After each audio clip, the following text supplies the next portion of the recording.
Sejam todos muito bem-vindos. Eu me chamo Diego Neves, essa é mais uma aula para o Cultura Digital. E o tema de hoje é memória RAM. Como já vimos nas aulas anteriores, na aula de conceitos básicos, um pouco na aula de placa-mãe, a memória RAM, baseada no conceito da arquitetura de von Neumann, ela é a memória de trabalho, a memória principal do computador. A memória é onde ficam os arquivos que estão sendo utilizados pelo processador para executar as tarefas. Todo arquivo que é necessário para a execução do trabalho é copiado do HD para a memória RAM e a partir da memória RAM é executado as operações nesses arquivos e as modificações são gravadas novamente no HD. Vamos para os visuais. Eu vou retirar a câmera porque ele vai atrapalhar alguns slides. Então, como eu já disse, vamos falar sobre memória RAM. Essa é a memória RAM. Nós temos aqui dois modelos, o modelo de desktop, esse modelo maior, são os computadores normais, os computadores de mesa, e o modelo de notebooks, que é a memória menor. Ambas podem ter as mesmas capacidades, a mesma velocidade, na verdade é o clock que a gente vai ver mais para frente. São basicamente diferenciadas no tamanho e no consumo de energia. As memórias de notebook geralmente têm um consumo menor de energia para que não consumam tanto a bateria. Eu não vou estar tratando aqui das memórias mais antigas, memórias SIM, DIM. Vamos falar exclusivamente das memórias DDR. Essa sigla, DDR, vem de Double Date Rate, seria taxa de transferência dupla, e ela só faz sentido realmente quando você conhece um pouco da história, porque taxa de transferência dupla de quê? O que acontece? Nas memórias mais antigas, modelos DIN 5, se vocês quiserem conhecer um pouco mais, vocês podem dar uma pesquisada no Google, apesar que para uso em si não é tão interessante mais, porque elas não são mais utilizadas em canto nenhum. Mas voltando, nas memórias mais antigas, você tem a transferência de dados de apenas um bit por conector, por causa dessa aqui. E a DDR, ela veio com uma tecnologia que ela permitia a transferência de 2 bits para cada conector. E por isso ela era chamada de Double Data Rate, taxa de transferência dupla, porque ela permitia o dobro de transferências por ciclo de clock. Vamos passar aqui para os conceitos básicos. Nós temos aqui a capacidade. Então, vocês vão escutar muito a memória de 2 GB, de 4 GB, de 8 GB. Hoje em dia é difícil você ter memória menor do que GB, geralmente vão de 2 a 16 a 32 GB. Mas se você pegar um sistema mais antigo, um computador legado, você ainda pode pegar o tempo de memória em mega. Na memória DDR2, 512 megas, 256 megas, 128, eu não lembro se tinha na DDR2, mas tinha na DDR1. A largura de banda não é um conceito atualmente que a gente se atenta muito, porque tudo hoje em dia é 64 bits, mas a memória pode ser também de 32 bits. Todas as atuais serão sempre 64 bits. Hoje, dificilmente, você vai ter um sistema que trabalhe com 32 bits. Até os celulares agora trabalham com 64 bits. Esse é o mesmo conceito que a gente tratou na aula de processadores. E o clock, aqui está errado, não é click, é ciclo. Deixa eu corrigir agora.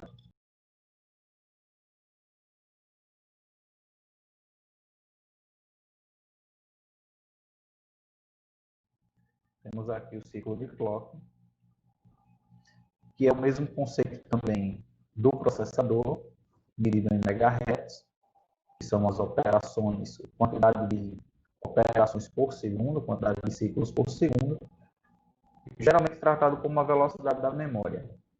Então, você tem aí memórias de 133 MHz, de 166 MHz, DDR3, DDR4 alcança velocidades maiores, DDR2 você tinha a memória de 266, desculpa, 266 era DDR1, 266 e 400, e a DDR2 você tinha de 666 e de 800 MHz. Mas isso não é nada que vocês precisem se preocupar muito. A preocupação é só que a placa-mãe e a memória elas têm que trabalhar na mesma frequência, na mesma velocidade de clock. Caso você tenha uma memória de 133 e uma placa-mãe de 1666, elas vão trabalhar na velocidade sempre da mais fraca. Não é aconselhável, caso o seu computador suporte 2 pentes de memória, que é bem comum, não é aconselhável que você tenha memórias diferentes. Mesmo que a sua placa funcione na velocidade mais baixa, não é aconselhável que você tenha uma memória mais veloz e outra mais fraca. Elas vão sempre trabalhar na velocidade da mais fraca, mas quando elas tentarem usar um conceito chamado paridade, que a gente vai ver mais na frente, ela pode provocar algum erro. Nós temos basicamente dois tipos de memória RAM. A DRAM, que é vocês vão encontrar comumente nas lojas, nos computadores, que é a Dynamical RAM. RAM é Random Access Memory, é memória de acesso randômico, de acesso aleatório, e o dinâmico. Esse dinâmico, esse D de dinâmico aqui, ele vem da forma de acesso à memória, que é uma forma que o componente de armazenamento da memória ele vai perdendo a energia, ficando fraco, e antes dele perder aquele dado que está armazenado nele, ele sofre o refresh, né? Tá? Aqui ele sofre uma atualização, ela é renovada, e essa renovação é constante. Então, isso consome um pouco mais de energia, reduz um pouco o desempenho, porque a memória tem que estar tendo esse trabalho de renovar aquele dado que está ali armazenado, mas faz com que ela seja mais barata e também é mais comum. A SRAM, esse S vem de static, né? Seria Static Random Access Memory, ou memória de acesso randômico estático. Ela é mais cara, ela não tem essa necessidade de ficar renovando os dados, então ela não tem esse refresh. Consequentemente, ela consome menos energia e tem um maior desempenho. O interessante aqui, no nome da memória RAM, você tem o random, que a tradução geralmente a pessoa coloca como aleatório. Esse random não vem de um aleatório de dizer que os acessos são feitos desordenadamente. Esse random desse aleatório, né, de random access memory, é de que não precisa ser acessada sequencialmente. Então, se você tem lá você tem, por exemplo, as alocações de 1 a 100, onde podem ter dados. Eu não preciso acessar do 1 até o 30 para localizar o que está naquela alocação 30. Eu posso ir diretamente na 30. Esse random vem disso de não sequencial, não de um aleatório, quer dizer, sem ordem, desordenado. Aqui é um comparativo dos tipos de memória. Né? Você vê aqui do lado esquerdo o desenho e do lado direito a foto da memória. A DDR, que aqui era a DDR1, DDR2, 3 e 4. Geralmente, a taxa de transferência ela dobra de uma memória para outra, mas toda taxa de transferência tem uma outra taxa embutida que é chamada de latência, que é uma depreciação, uma perda dessa taxa de transferência na primeira transferência. Isso faz com que, mesmo que a taxa de transferência dobre, a velocidade não dobra, porque ela perde um pouco de desempenho na latência. Então, esse dobrar, esse vezes 2 é da taxa de transferência, mas não é essencialmente da velocidade. Como eu já falei na aula de placa-mãe, vocês podem ver o chanfle, que é essa abertura nas memórias, ele vai mudando de lugar conforme a memória, para evitar que elas sejam conectadas nos slots errados. Então, você não consegue encaixar uma DDR1, uma DDR2 ou 3. Não é possível, mesmo que você aperte, você vai acabar quebrando. Pode ver aqui que dá 2 para 4, e não, elas são próximas, mas uma é mais à direita, outra mais à esquerda, outra no centro. Elas não vão coincidir em dois modelos diferentes, o chanfro no mesmo local. Aqui um comparativo breve das velocidades encontradas na DDR1. Nós tínhamos velocidades de 266 e 400 MHz, ela consumia entre 2,5 a 2,6 volts, e você achava modelos de 128 MB a 1 GB. Na DDR2, as velocidades eram de 533 e 800 MHz. Eu falei errado lá atrás na aula, eu coloquei 400, mas 400 é aqui da DDR1. Consumia 1,8 volts de energia, e você encontrava modelos de 256 a 8 GB. Ainda é possível encontrar alguns modelos de DDR2, apesar de bastante errados. DDR3 está saindo de padrão agora.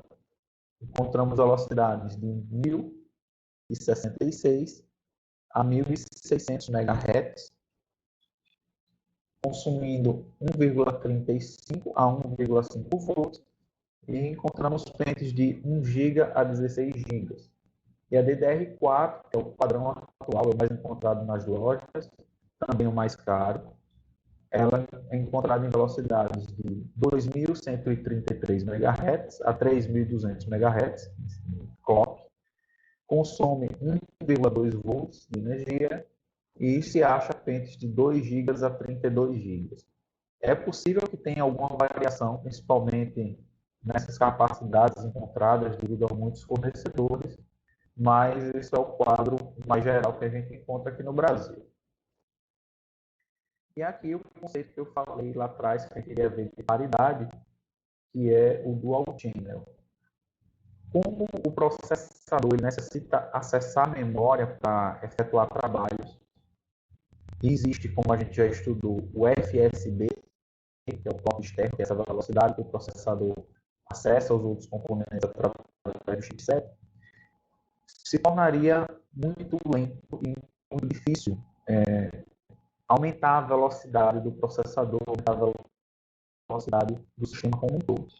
Então, os cientistas cientistas da computação, desenvolveram o Dual Channel, que é a capacidade do processador, através do chipset, acessar os dois pentes de memória RAM separadamente. Então, você tem os dados são armazenados em diversos locais, em diversas alocações, não cabe tudo em um único endereçamento, como é chamado na memória. Então, digamos que você tem um arquivo que ele ocupa 4 endereçamentos. E vai ter 2 endereçamentos aqui e outros 2 no outro pente. E o processador ele vai conseguir acessar 2 desses ao mesmo tempo. E trabalhar com 2. Em vez de trabalhar um a um, ele passa a trabalhar com 2 pentes ao mesmo tempo. Ou para processos concorrentes também. Você pode ter um processo todo armazenado aqui e um outro processo no outro pente.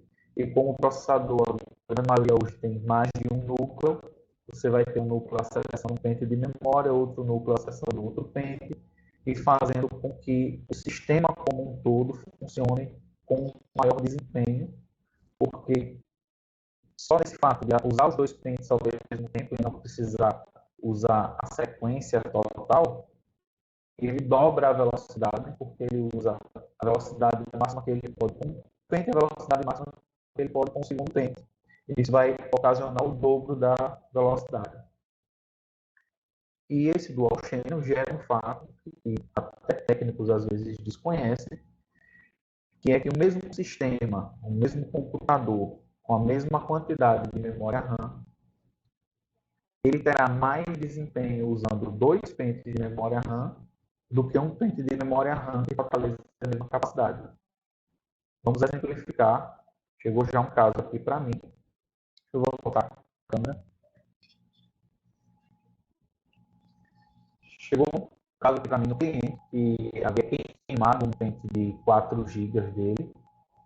Ele tinha 2 pentes de 4 GB, totalizando 8 GB, e um havia queimado. E um técnico sugeriu a substituição, colocar um pente de 8 GB, retirar o pente de 4, que fez a base de troca. Então ele continuaria com 8 GB de memória RAM. O que ocorreu? O cliente percebeu que o computador teve uma perda de desempenho. E foi o que eu expliquei a ele. Com 2 pentes de 4 GB, ele utilizava o Dual Channel, que dobra a taxa de transferência. E apenas com um pente de 8 GB, mesmo tendo a mesma capacidade total do sistema, ele só tinha uma via de transferência, que fazia com que o sistema, na verdade, perdesse quase 50% de desempenho. Por hoje é só isso. Essa foi nossa aula de memória RAM. Espero que tenha ficado entendido. Qualquer dúvida, me enviem no Instagram, tem sempre uma caixa de perguntas lá aberta, ou no nosso grupo do Telegram. Estou à disposição de vocês. Até a próxima.